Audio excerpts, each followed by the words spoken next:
प्रणाम सर। प्रणाम प्रणाम, बोलिए। सर आज हम आपसे जानना चाहेंगे मियादी बुखार यानी टाइफाइड के बारे में। सर पहले हम ये जानना चाहेंगे कि सर ये रोग होता कैसे है।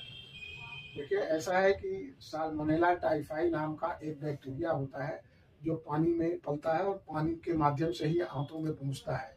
इसलिए इसको आंत ज्वर के नाम से भी जानते हैं। और ये साल्मोनेला टाइफाई आंतों में बहुत दिन तक रह करके बुखार को उत्पन्न करता है। ऐसी स्थिति में लोगों को बुखार आने लगता है और एक निश्चित मियाद ले लेता है ये। इसलिए इसको मियादी ज्वर के नाम से भी जानते हैं। ये इंटेस्टीन में, आंतों में पलता है ये bacteria, salmonella typhi.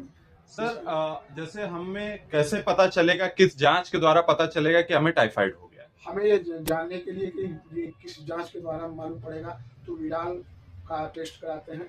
Widal positive अगर आता है, कितने डाइल्यूशन तक आता है, उसके आधार पर हम ये निश्चित करते हैं कि इनको टाइफाइड फीवर है।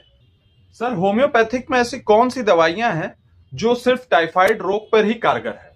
देखिए, इसके लिए बैक्टीरिया टिंटोरिया 200 पोटेंसी काफ़ी कारगर है। और कभी कभी इसका जो उपयोग मदर टीचर के रूप में भी हम करते हैं जब वो एक्यूट अवस्था में होती है। कहीं कहीं पायरोजेनियम का भी उपयोग किया जाता है, लेकिन पायरोजेनियम के सिम्टम्स होंगे तो, क्योंकि we treat the sick not sickness, हम बीमार को ट्रीट करते हैं, बीमारी से मतलब नहीं। टाइफाइड के अंतर्गत जो सिम्टम्स आते हैं उसके आधार पर हम मेडिसिन का सिलेक्शन करते हैं। चाहे वो ब्राइनिया हो, चाहे वो बैक्टीरिया टिंटोरिया हो, चाहे जेलसीमियम हो, जिस मेडिसिन के सिम्टम्स होंगे हम उसी को उस पोटेंसी में उसका इस्तेमाल करेंगे। ज़्यादातर बैक्टीरिया टिंटोरिया 200 पोटेंसी दी जाती है, जिससे पेशेंट ठीक हो जाता है।